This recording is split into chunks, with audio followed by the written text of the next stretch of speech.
Buenos días, alegría. Buen día, alegría. Bienvenidos al último capítulo de Arpas 1. ¿Les suena familiar eso, no?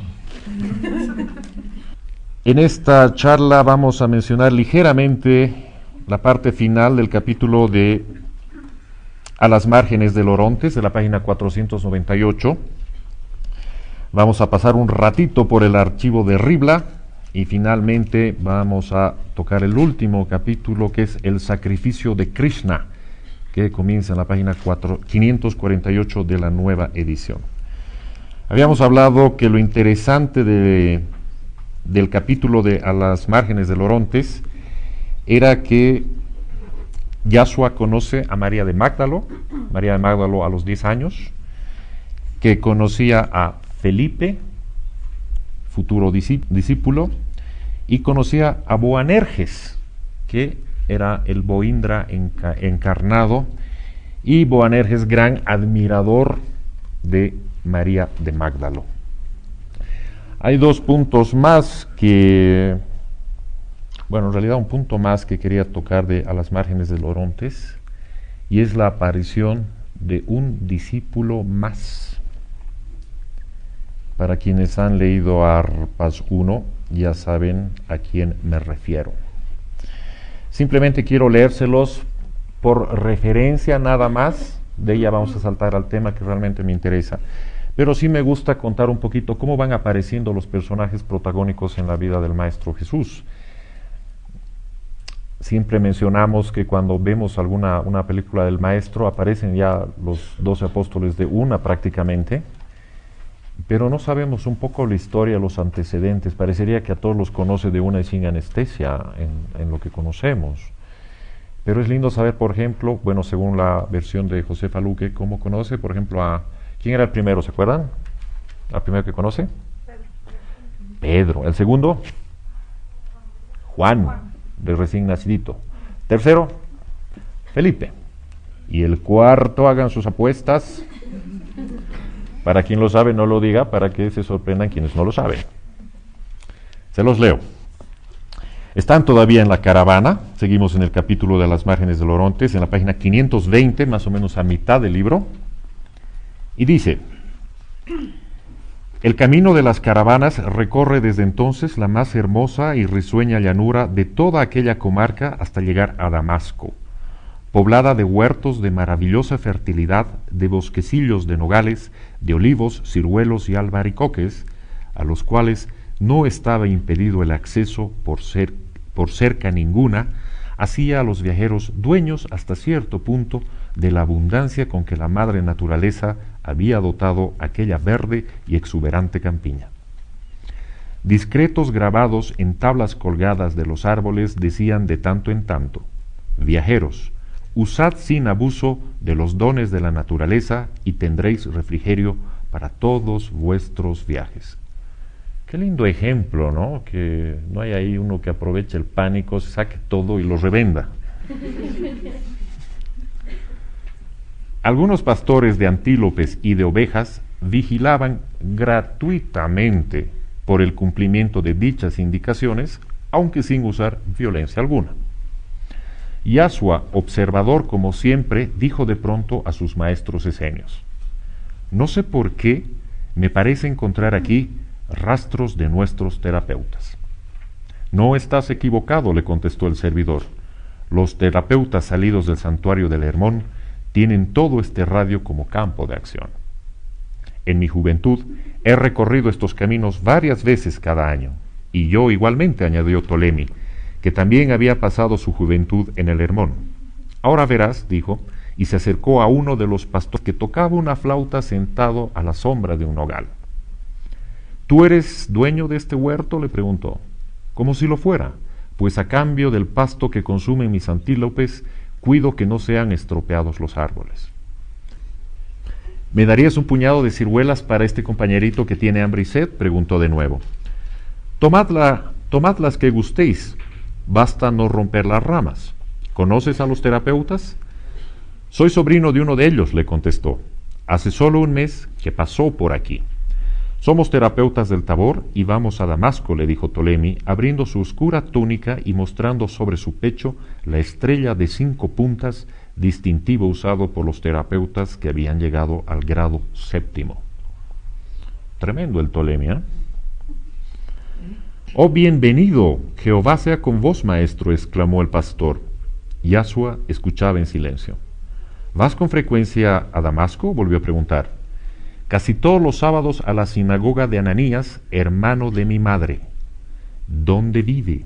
«En la calle grande, Tariq el-Adwa, hacia la izquierda, entrando por la puerta oriental de donde arrancan las columnatas.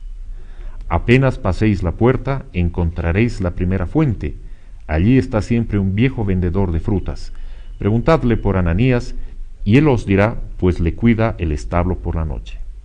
«Muy bien, muy bien, hermano, gracias. ¿Tu nombre para mencionarte ante tu pariente?», preguntó el esenio. «Todos me llaman Judas, hijo de la viuda Sultane. Mi madre y yo vivimos en el huerto de Ananías donde me crié». «De modo», añadió el esenio, «que tu casa y la de Ananías es una misma». «Casi, casi», contestó el muchacho, «con la diferencia de que él es el dueño y nosotros somos los huéspedes desde que mi padre murió. Mi tío, el terapeuta, era hermano de Tadeo, mi padre». Este es el famoso Judas Tadeo o Judas de Gamala, conocido como el Justo, y viene a ser el 4º discípulo que conoce Yashua todavía siendo muy joven. Yashua sigue alrededor de los 17 años aproximadamente y ya conoce a quienes van a trabajar con él. A lo largo de este capítulo se crea una afinidad muy interesante entre Yashua y Judas justamente. Y bueno, a Judas de Gamala lo vemos en prácticamente toda la obra, especialmente en Arpas 3 está claro. Y después ya cuando entramos a la parte de Cumbres y Llanuras de la obra, donde nos explica un poco el caso de los 2 Judas, el de Keirot y el de Gamala. Ya, simplemente quería comentarles esa parte que me pareció interesante de conocer a uno de los apóstoles que después apoyarían al maestro. Continuando con la caravana y ya para terminar este capítulo, hay una parte que me ha gustado mucho y que quiero desarrollar, y es lo siguiente. En las charlas anteriores hablábamos sobre cómo el Maestro Jesús empezaba en los santuarios a desarrollar sus facultades divinas y lo que nosotros conocemos como milagros, y cómo él fue aprendiendo poco a poco, primero con los reinos más inferiores hasta llegar después al animal y pasar, el ser humano también está en ese reino, pero a nivel evolutivo pasar del animal al humano. Y en esta caravana, me gusta también este capítulo porque Yashua se la pasa haciendo igual milagros a Gil y Mil, como se dice, a mucha gente. Y hay un caso donde hay una persona que está bastante delicada y que Yashua se encarga de curarlo, pero ¿qué es lo lindo de esta partecita? Dice: los viajeros buscaban ver el rostro de Yashua, pero los esenios le habían formado un estrecho círculo que le ocultaba a las miradas profanas que hubieran podido perjudicar la delicada operación quirúrgica que realizaban en ese instante las fuerzas puestas en acción por medio del pensamiento y de la voluntad. Los esenios clarividentes percibieron nítidamente las manos fluídicas de Yashua saliéndose de su envoltura material y tomando sustancias del éter para injertar los huesos rotos y los tejidos lesionados.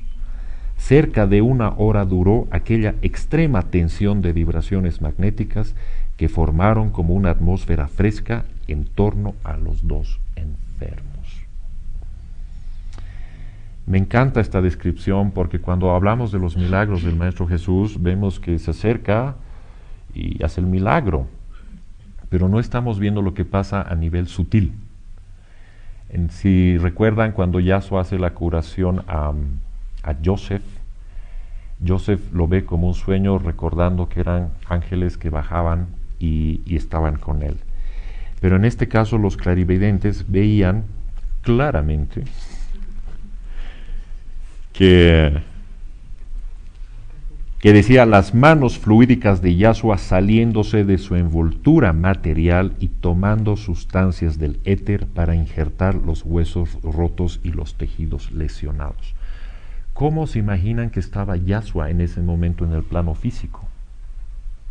Posiblemente estaba concentrado, sea con ojos abiertos, ojos cerrados, pero ahí quietecito. Sin embargo, en el plano sutil, la parte fluídica de Yahshua estaba haciendo toda una intervención quirúrgica. Tiempo después Yahshua ya no necesitaría nada de eso para hacer milagros mucho más grandes. Pero ¿qué es lo que me interesa de este ejemplo de que mientras Yahshua estaba concentrado, su alma, por decirlo así, estaba haciendo toda la operación y tomando cosas del éter para hacer la curación? ¿A qué voy con este punto? Más de una persona me dice, yo no sé cómo orar, yo no sé cómo meditar, yo no sé si estoy haciendo bien las cosas.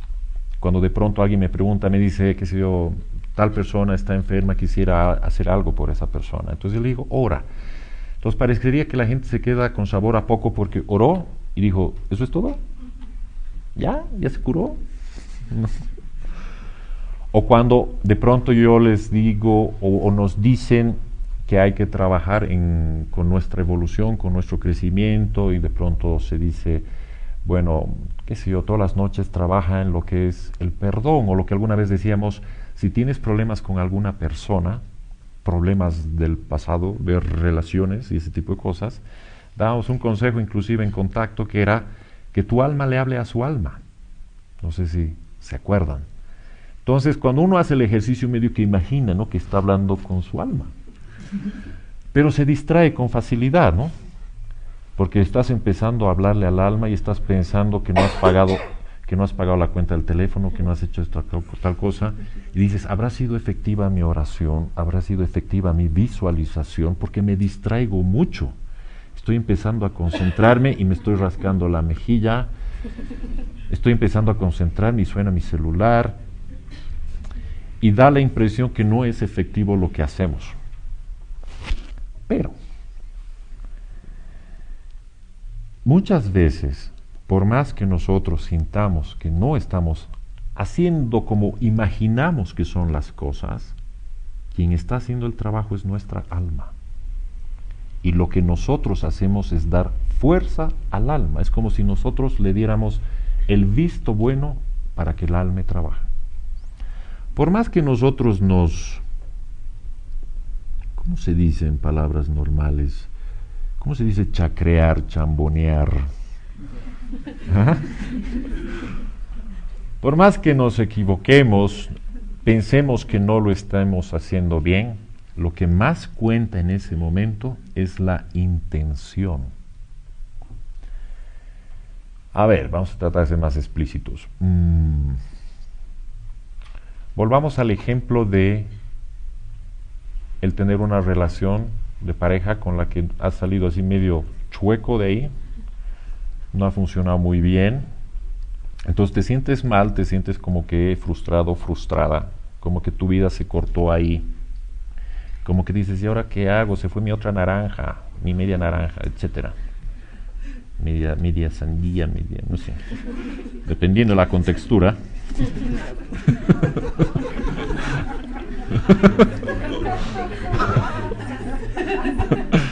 Dejémoslo en naranja, ok.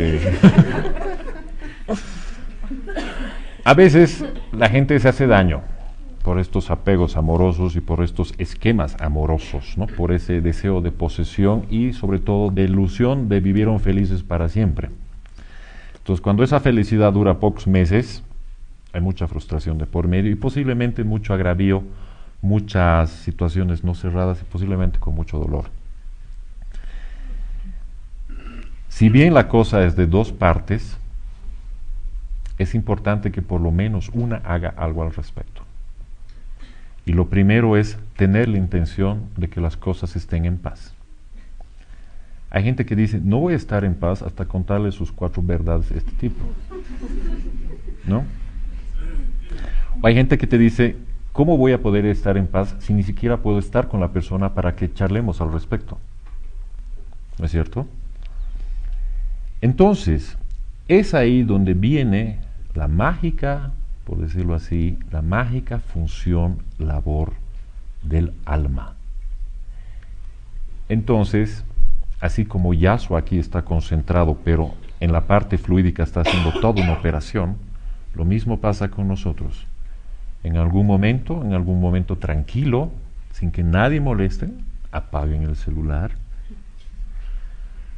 desconecten el teléfono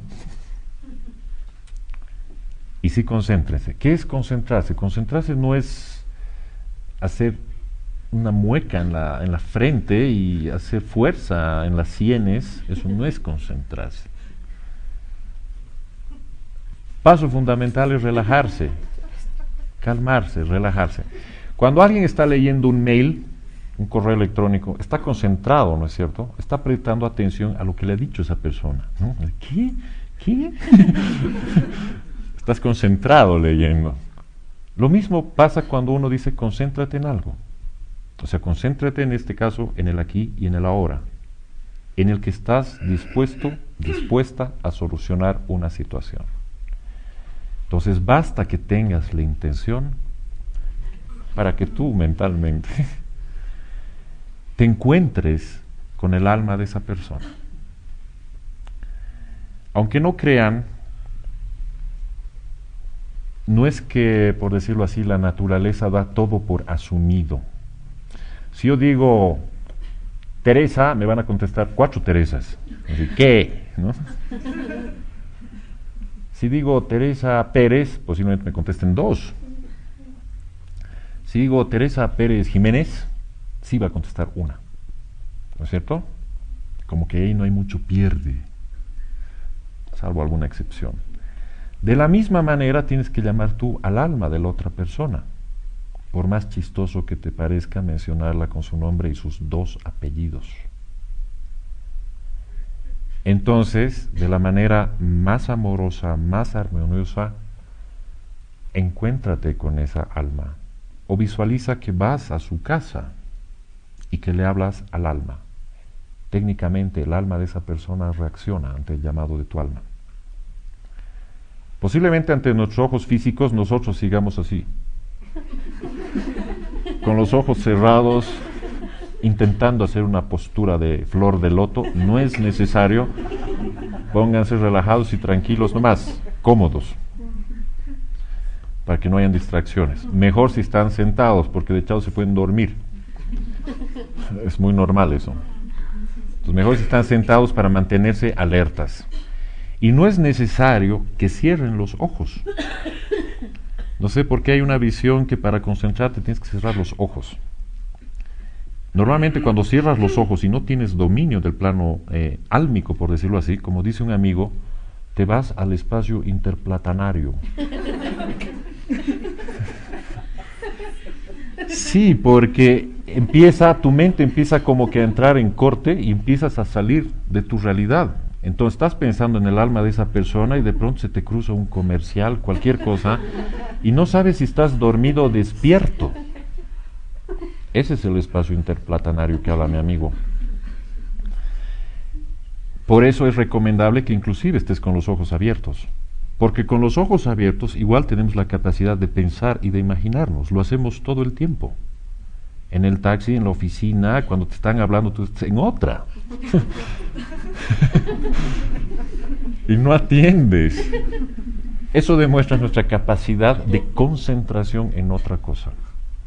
Pero basta que tú entres en contacto con tu alma y le digas: contigo, amada alma, quiero solucionar esta situación, y visualices a la persona. Si quieres puedes visualizar también que tu alma sale y va al encuentro de esa persona. Por más que tú estés sentado y estés sentada, no estés muy seguro o segura de que lo estás haciendo bien, tu alma sí lo está haciendo, porque hay la intención. Por eso es importante el plano físico, por eso es importante la materia, porque es la que le da la fuerza al espíritu. Es la que da toda esa parte, todo ese equilibrio que necesita la materia, mejor dicho, el alma para evolucionar. Más de una vez he mencionado que si el alma no tuviera un cuerpo físico, sería mucho más complicado tener determinado aprendizaje. Entonces, desde ese punto de vista, lo que me gusta de esta partecita que les he leído es que de la misma manera que Yasuo aquí se concentraba y decía las manos fluídicas saliéndose de su envoltura material, lo mismo pasará con quienes quieren hacer de pronto este ejercicio. Nunca está de más pedir protección a quienes ustedes consideren de su fe. Si uno de pronto es un fan de la Virgen María, pues pedirle su protección a ella, o al Maestro Jesús, para quienes son fanáticos del Maestro Jesús, o al Maestro Saint Germain, para quienes son fanáticos de Saint Germain. El hecho es que al pedir su ayuda, su protección, y ya saben cuál es el enter, un Padre Nuestro, es el enter que nosotros usamos, estaría ya en las condiciones, además de pedir a este ser en el cual ustedes creen, la ayuda necesaria, pedirle el amor necesario que ellos emanan para que ese amor sea transportado también con ustedes y llegue al alma de la otra persona. Está claro que cuando hablen con esa alma, háblenle bien y no le saquen sus 4 frescas. Es la parte humana la que comete los errores, entonces no mezclemos las cosas. La idea es que mejoran las cosas. Entonces es un buen método de pronto pedir disculpas por el daño causado y también, o sea, lo hayas hecho o no, porque tal vez tú no tengas la culpa, pero la otra persona jura que vos eres el malo o la mala de la película y su alma así lo entiende. Entonces por eso que de alma a alma se hable de esa manera. Y siempre después de eso, pedirle al Padre o a la entidad en la que ustedes crean, pedirle que la luz y el amor del Padre llegue a esa alma y llegue al corazón de esa persona. Y ahí otra vez el enter, el Padre Nuestro. Esto no significa que al día siguiente va a venir la persona toda arrepentida, no. Pero sí les aseguro que ustedes van a haber cerrado un círculo en plena conciencia. Sí es muy probable que haya reacción por parte de la otra persona. Inclusive se manifiesta al día siguiente, inclusive. Pero la expectativa no es esa, sino la expectativa nuestra es cerrar un círculo de la mejor manera. Y también está de más decirles que antes de pedirle por la luz y el amor del Padre para que Él deposite en esta alma sus bendiciones, diría yo que es una obligación, en el buen sentido de la palabra, entregarle tu amor, darle tu amor y envolverla en tu amor a esta alma, a esta persona. Porque es la única manera de limar esas asperezas y de transmutar lo no tan bueno en bueno. La moraleja de este mensaje es que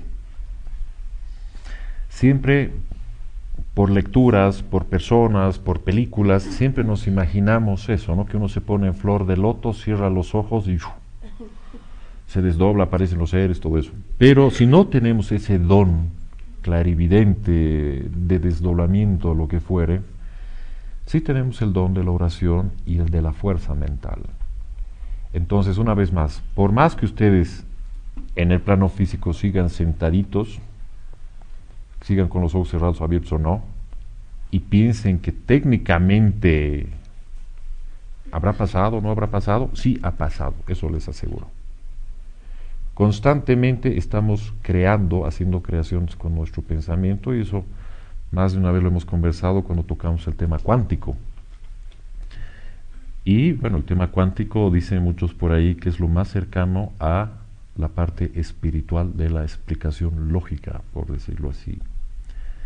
Entonces tengan la certeza absoluta y la fe absoluta de que sí se está generando un cambio cuando ustedes dan ese mandato al alma. En buena fe está claro. Mientras más certeros están ustedes, mayor es la fuerza. Pero la certeza no significa hacer fuerza. No es decir, por favor, por favor, por favor. Más fuerte. Basta con decir, por favor. Ya se hizo. Tú no le dices eso al mozo en el restaurante, por favor, tráigame mi sopa. Ya. No haces esfuerzo, solo pides y se te da, ¿no ve? Se ríe. Lo mismo es esto. Mientras más grandes son tus dádivas, mientras más evolucionas, sí puedes hacer cosas mucho más tangibles, mucho más evidentes, que se te sea permitido en función a tu evolución. En el caso de Yasua tenemos un ser de unos buenos centenares de millones de evolución, de años, no en vano encargado de este planeta, y por eso tenía toda esa facultad tan joven de poder tomar elementos del éter para curar a una persona, para que después ni siquiera necesite de eso para hacer los milagros que hacía. Ya, con eso terminamos el capítulo a las márgenes de los Orontes, y de ahí los dos últimos capítulos de Arpas 1, que son el archivo de Ribla en la página 534 y el sacrificio de Krishna en la 548, hablan prácticamente estos dos capítulos de la importancia de el Mesías en su sexta venida al plano físico como Krishna. Entonces, ¿qué es lo interesante del capítulo del archivo de Ribla? Que la caravana está yendo a Ribla justamente a encontrarse con una persona que guardaba unos archivos antiquísimos. Esta persona que guarda estos archivos, se los voy a decir quién es, y está en la página 539, casi al final. Dice: Nicandro o Nicanor, que es lo mismo, era el hijo mayor del dueño de la casa, y fue quien primeramente les recibió, diciéndoles que su padre les esperaba en la biblioteca porque se sentía algo atacado del reuma. En efecto, el hermoso anciano, descendiente de Homero, les recibió sin moverse de su sillón. Lo primero de que se extrañó fue de ver un jovencillo como Yasua entre los estudiosos que venían de tan larga distancia en busca de un archivo cuyos polvorientos pergaminos relataban leyendas que tenían siglos. ¿Alguna vez alguno de nosotros ha relacionado a Homero que tenga años después algún tinte de relación esenio? ¿O simplemente nos limitamos a Homero como el que escribió tal o cual obra? No Homero Simpson. Homero.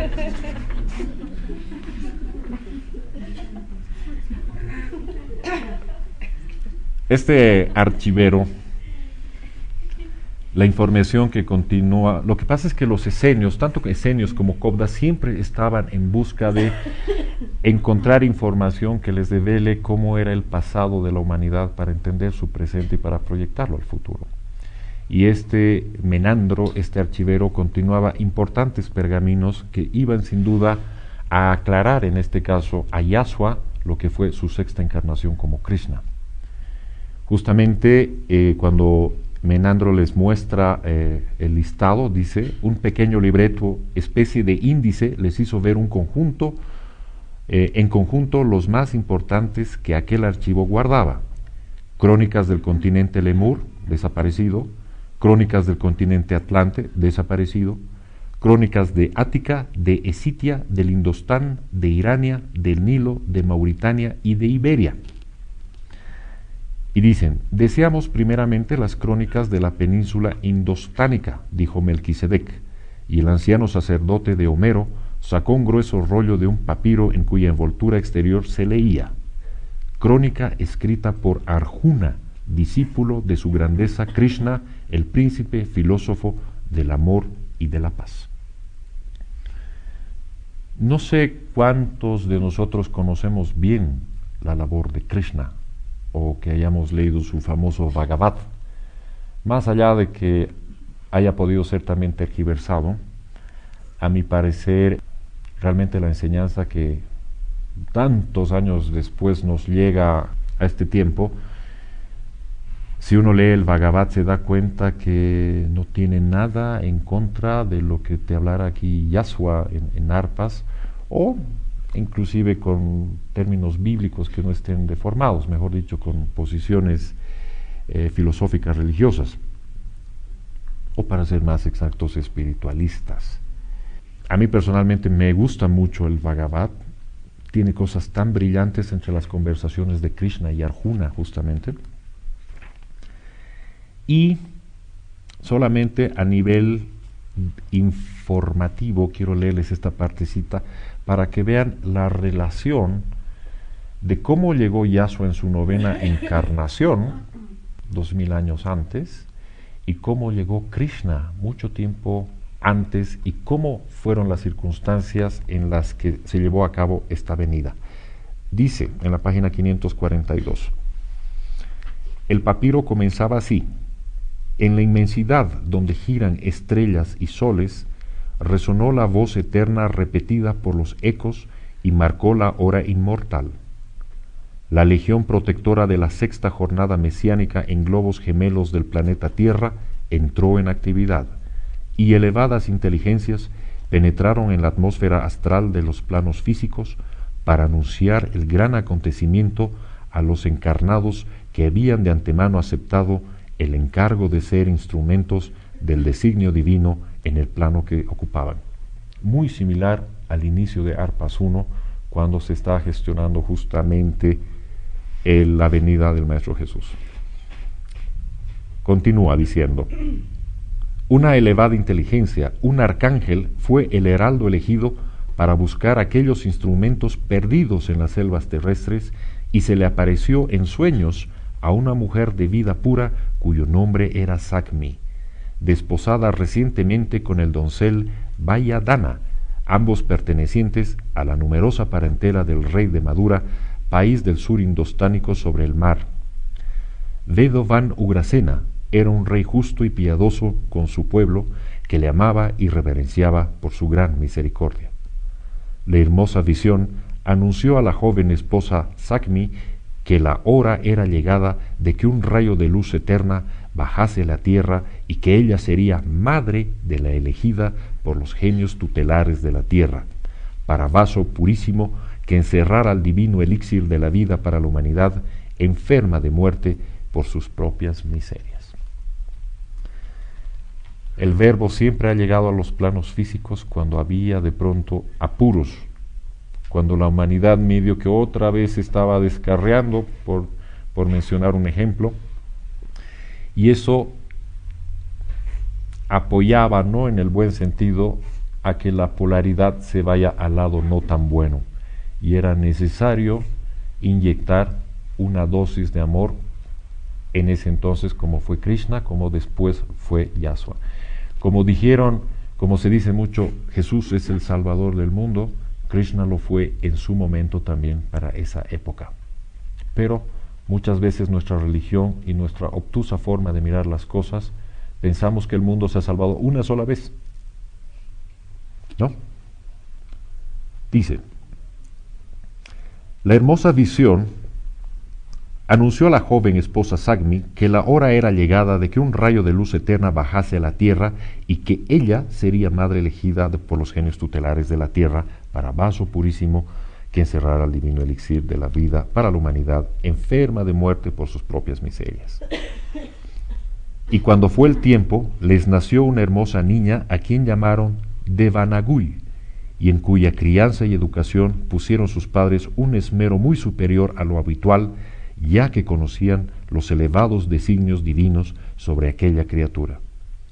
Cuando ésta llegó a la pubertad, fue tomada como esposa por Vasuveda, gentil y noble mancebo, hijo segundo del buen rey Ugrasena, que al poco tiempo fue desposeído de su reino por su hijo mayor Kansas, erigido en caudillo de los poderosos descontentos por la misericordia de Ugrasena para con el pueblo.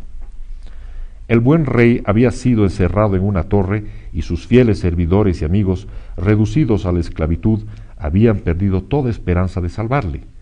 Lloraba triste el rey su obscura suerte de caer en prisión. Cuando apenas se había extinguido el eco de los himnos nupciales del desposorio de su hijo Vasudeva con la niña elegida por los dioses para que Vishnu encarnase en ella y hecho hombre salvara a la humanidad de la muerte que la amenazaba. Devanagui, su joven nuera, inspirada por los genios del bien y del amor, disfrazada de chicuelo vendedor de frutas azucaradas, logró introducirse con su venta en la torre, presidio de su suegro, y cuando a través de los barrotes de su puerta pudo hablarle, se dio a conocer y le dijo que los devas querían que viviese para ver la gloria de Vishnu que se acercaba. La adolescente esposa estaba ya encinta en la quinta luna y mientras aparentaba ofrecer sus golosinas al cautivo le decía: «Alégrate, Ugrasena, padre mío, porque Vishnu encarnado en mi seno será tu salvador». Me gusta esta parte porque una vez más la autora nos revuelve los esquemas para cuestionarnos y decirnos: ¿crees tú que el mundo se ha salvado una sola vez? ¿Crees tú que hasta antes de la llegada del Maestro Jesús todo era perfección? Porque solo nos hablan de que vino el Maestro Jesús a salvar a la humanidad y nos hablan de esa época, el año cero. Pero no sabemos qué pasó después, antes, cuántos milenios antes, qué habría pasado con esas humanidades. El recuerdo en nuestra memoria histórica es muy pobre y como no lo conocemos, lo omitimos. Pero no sabemos qué ha pasado hace 4.000, 6.000, 8.000, 10.000, 15.000 años. Para nosotros es Cristo, antes de Cristo un par de miles de años y después, antes de eso, posiblemente los dinosaurios. Y como que no tenemos más conciencia de lo que es la humanidad miles de años antes a Jesús. Y por eso parecería que al no tener esa información lo dejamos así en status quo y ya. Pero tampoco ha habido la preocupación o el interés o tal vez la información para que por lo menos podamos adentrarnos en discernir qué otras opciones han podido ver. Y cuando nos hablan de Krishna decimos: Krishna, sí, el del punto en su cabeza, en la frente. El de los Hare Krishnas, esos que van cantando ahí en la calle con su tambor. Pero no le damos la importancia a lo que fue ese ser, porque estaba del otro lado del continente para nosotros, hace muchos miles de años, e inclusive pensamos que tal vez eso haya sido una leyenda. De la misma manera que para posiblemente a los del otro lado del continente Jesús también haya sido una leyenda, pero para nosotros no. Es el Salvador del mundo, por esto, la Biblia dice. Para los del otro lado también te dicen eso. El Bhagavad lo dice, Él es nuestro Salvador. Entonces uno dice: ¿pero acaso el Salvador no es uno? Dicen: pero no estamos hablando de la misma época. ¿Por qué tendría que ser incompatible? Pero una vez más nuestra mente nos dice: no, solo es Jesús. Y si viene alguien y te dice: ¿y si ese Jesús es Krishna? Dices: como que medio que no lo crees. Pero te has puesto a preguntar: ¿por qué no lo crees? Porque sencillamente hemos ido creciendo con determinados esquemas durante muchos años, durante muchas centurias. Una vez más, la tierra era plana, Jesús era el único. Pero ¿por qué pensar que el Padre en su infinita bondad constantemente nos ha ido apoyando en distintas edades del plano físico? ¿No? En este capítulo, si se continúa leyendo, vamos a descubrir que la suerte por la que pasara Krishna en su niñez es muy similar a la de Yasua. Tuvo que ser un poco resguardado y oculto de este no tan bueno de la película Kansas, que él justamente se veía amenazado porque este Krishna sería el futuro rey y él quería impedirlo. De la misma manera que pasó con Herodes muchos años después. Este capítulo continúa hablando justamente sobre, llamémoslo, a la parte histórica desde el nacimiento de Krishna, y lo mismo sucede a continuación en el capítulo Sacrificio de Krishna, en la página 548, que justamente pertenece a, como dice aquí, a unos escritos que se tituló Sueños de Inmortalidad. En esos manuscritos se relata lo que fue el sacrificio de Krishna. ¿Y qué era el sacrificio de Krishna? Era justamente morir por sus semejantes, para que los problemas que en ese entonces había no pasen a mayores. De la misma manera que el Maestro Jesús murió muchos años después, lo mismo pasó con Krishna, que dio su vida por el bien del prójimo. Mucho antes de que haya ese problema, cuando ya él era rey y entró la paz en su reino, la autora nos dice: una inmensa paz se extendió como una ola suave y fresca que hacía felices a los pueblos a quienes llegaba la influencia de aquel rey ungido de Atman, para llenar de dicha y abundancia a los pueblos. Y entonces Krishna comenzó su labor de orden interno y espiritual, para lo cual abrió casas de estudio y de meditación allí donde lo creyó oportuno, poniéndola bajo la dirección de los copdaflamas de las torres del silencio. Y retirándose él mismo en días y horas determinadas, escribió el admirable Bhagavad Gita y los Upanishad, colección de máximas de una moral sublime, como aquel es el tratado magno de la más elevada y sutil espiritualidad. Posterior a estas frases ya viene el relato de lo que es el sacrificio de Krishna en sí. Y estos dos capítulos en realidad son una manera en cómo el Verbo, pese a haber encarnado, sino que a través de sus diferentes encarnaciones manejaba la misma esencia espiritual de entrega al prójimo, de sacrificio por el prójimo y de entrega absoluta al Padre. Una vez más, para quienes han leído el Bhagavad, podrán darse cuenta que el contenido es totalmente espiritual y no va con castigos y ese tipo de cosas que nos tiene acostumbrados libros más occidentales. Creo que una persona que lee el Bhagavad entiende perfectamente arpas y viceversa. El detalle es, para el crecimiento de Yashua al informarse de quién era Krishna, es cuando terminan de leer todos los papiros, Jesús no se siente muy bien. Y aquí va la lección, la charla, la moraleja de este capítulo que se los quiero leer. Pasamos a la página 569 al final y dice: 2 días después de haber terminado el papiro de la vida de Krishna, fue inaugurado el templo de Homero con grandes fiestas, a que el anciano Menandro invitó a toda la población de Ribla, a la cual hizo comprender el significado de aquel personaje, el poeta máximo de la Grecia de la luz y la belleza eternas, y esperó a que Arbot trasladase allí su familia para consagrar él mismo en su calidad de sacerdote de Homero a la nueva sacerdotisa Nebai. Para quienes no han llegado todavía a este capítulo, Nebai es la famosa Malva, compañera de Krishna en su reinado,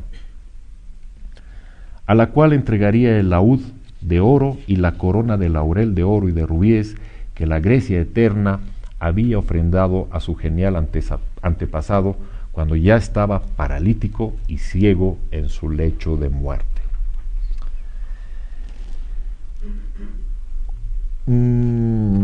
Salto. La voy a saltar. Después que se hizo esto, Yashua retorna, se encuentra con Nebai.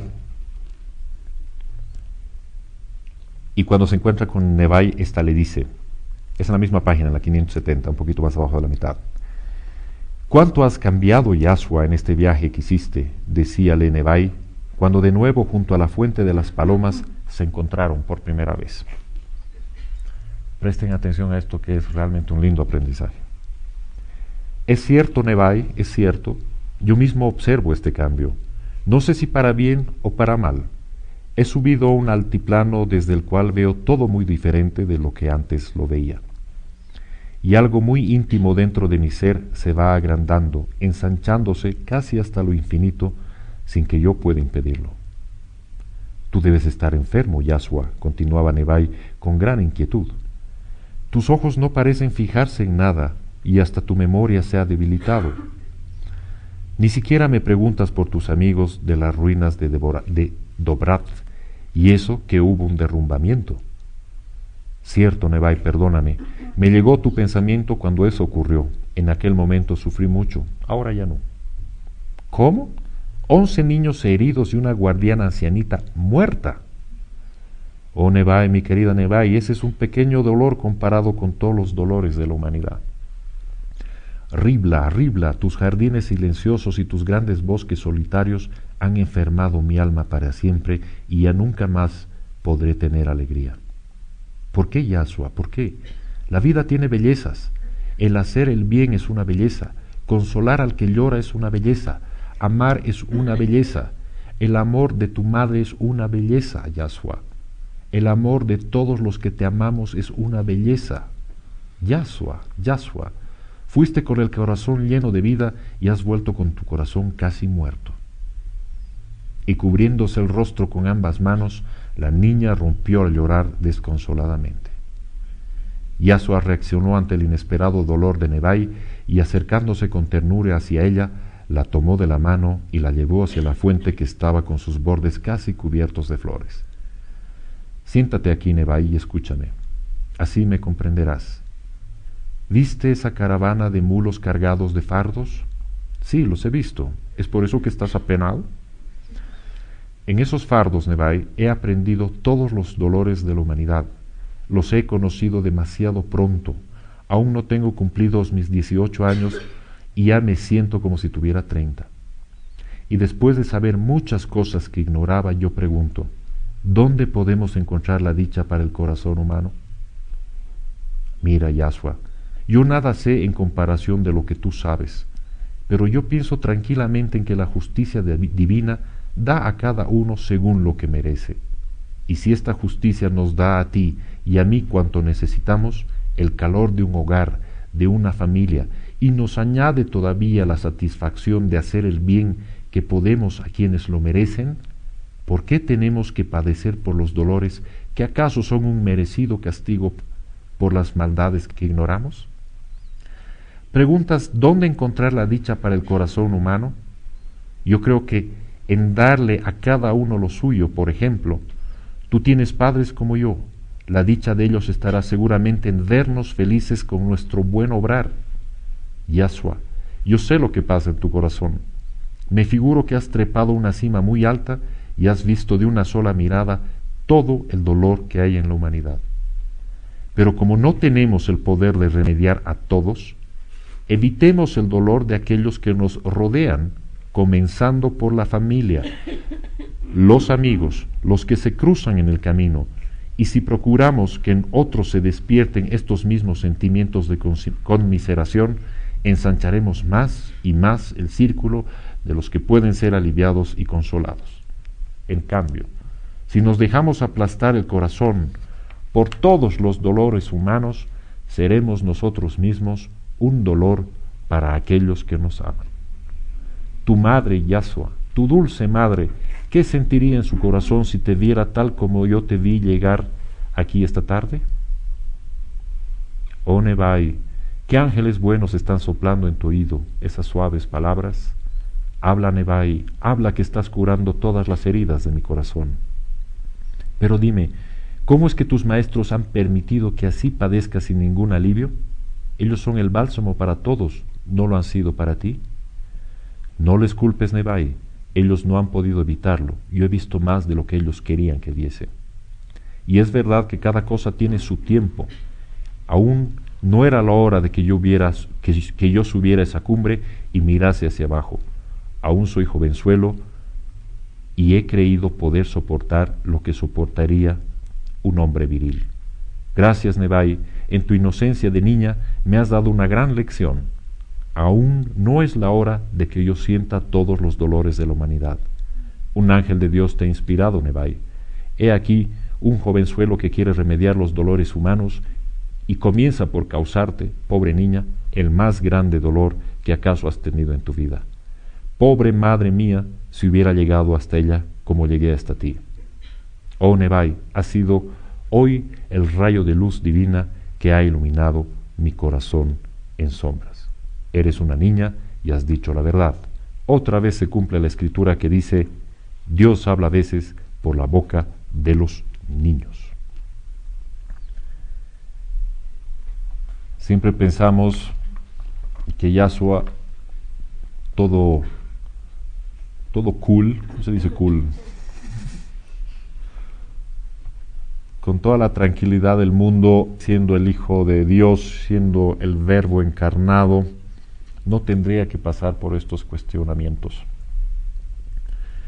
Pero era parte tal de su crecimiento, de su evolución, en esta su última jornada mesiánica en el plano físico. Y lo hermoso de este aprendizaje es que a veces nosotros no hemos dado un paso y ya no estamos imaginando el final. Había un chiste en colegio que un esposo lleva a su esposa al médico y mientras estaba la esposa en el médico, él le comentaba a otro que estaba ahí que ni bien nazca el niño ya lo iba a inscribir en Harvard, iba a asistir a las mejores escuelas, ya le había planificado todo el futuro. Y cuando salió el doctor solamente le dijo que la señora tenía una hinchazón en la barriga nada más y que no había tal hijo. Y era un sketch en todo caso, por eso no era un acto cómico en colegio. Pero lo interesante de esto es que nos da una buena relación porque, una vez más,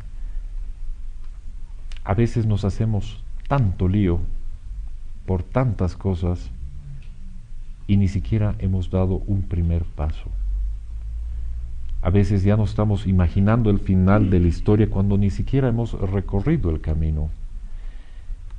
Y no nos damos cuenta que en el recorrido, en el camino mismo, el camino puede tomar varios senderos, varias opciones. De un día para el otro pueden cambiar las cosas radicalmente, pero a veces ya nos hemos afanado, ya nos hemos apenado por todo lo que quisiéramos lograr y no lo logramos.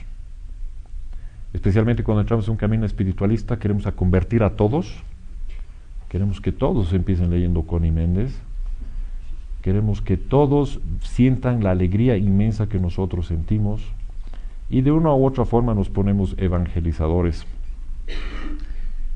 Y nos sorprende que de pronto encontremos rechazo en las personas y nos frustramos por eso. Recién estamos comenzando, ya queremos salvar al mundo, ya queremos inclusive dejar todo de manera irracional para dedicarnos a esto. Pero más de una vez hemos comentado, dejar todo no significa dejar tu pega, no significa dejar tu marido, no significa dejar las cosas materiales, es dejar todo aquello que te aferraba al mundo, que es distinto. Vivimos en el plano físico y hay que actuar en él, y por ende necesitamos alimentarnos en él, trabajar para conseguir ese alimento, o trabajar para ayudar a otros a conseguir el alimento. Y una cosa no quita a la otra. El que te conviertas en una persona espiritualista no significa que dejes de estudiar, que dejes tu carrera, que dejes tu universidad, que son justamente herramientas que te van a ser útiles para continuar precisamente con tu camino espiritualista.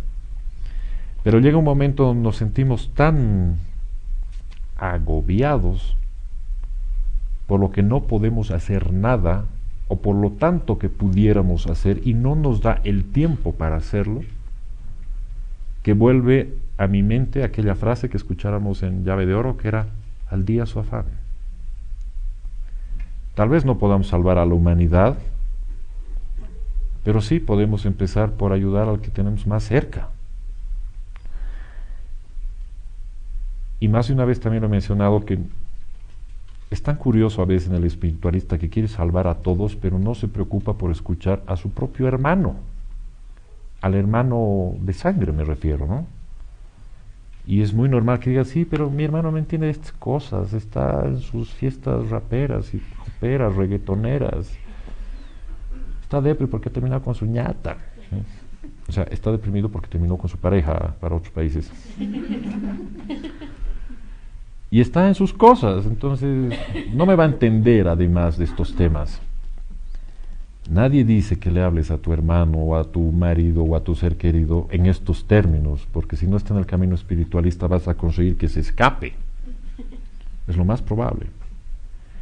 Pero sí puedes dar de tu cariño, de tu amor, de tu comprensión, sobre todo de tu tiempo para escuchar a la persona.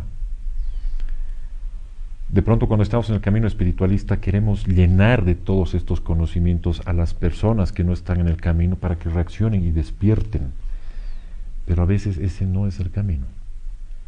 A veces de pronto conviene pensar, sin dárselas de muy elevado, que evidentemente hay gente que no lo va a entender, porque está en otro proceso. Y tal vez realmente toque hablarle como a un niño, cuando le explicas algo a un niño. Porque posiblemente esta persona todavía sea niño en el camino espiritual. Esto no lo hace ni mejor ni peor que nosotros. Simplemente se trata que si tú has tenido la dádiva de recibir la lucecita del Padre por algún motivo, que tú puedas tener esa dádiva de poder consolar a los demás, con todo este conocimiento que has podido recibir directamente o a través de algún libro o de una charla, plásmalo de manera sencilla, de manera amistosa, de manera amable, en un par de palabras totalmente comprensibles a la realidad de la persona. Puede ser que te topes con un ateo que no crea en nada, pero igual está triste, igual necesita consuelo. Entonces si vas y le hablas de reencarnación y esas te va a mandar al tacho. Pero si tratas posiblemente de adaptar tu amor y tu conocimiento a sus códigos, a su lenguaje, usando sus ejemplos, tal vez sí puedes ayudarlo. Y con eso habremos hecho mucho más allá que frustrarnos por no salvar el mundo. Siempre tenemos como a veces como un síndrome de acaparador de querer solucionarlo todo de uno, o como alguna vez yo me burlaba diciendo, o sea, a la gente, no al Padre, decía, Padre, dame paciencia, pero ya. Y somos así. Y esa paciencia es en todo sentido, y comprender nuestras propias limitaciones. A veces nosotros, por evolución, por experiencia humana inclusive de vida, por tener, me imagino que pocos años en la vida física, es que no se tiene la experiencia, no se tienen los recursos, no se tienen las posibilidades de hacer más. Toca reconocer con humildad en qué parte de la escalera estamos. Y no es porque sea peor o mejor, simplemente nos toca estar ahí con lo que tenemos. Y que lo único que nos resta hacer es continuar con nuestra cabeza siempre mirando al frente para seguir el camino.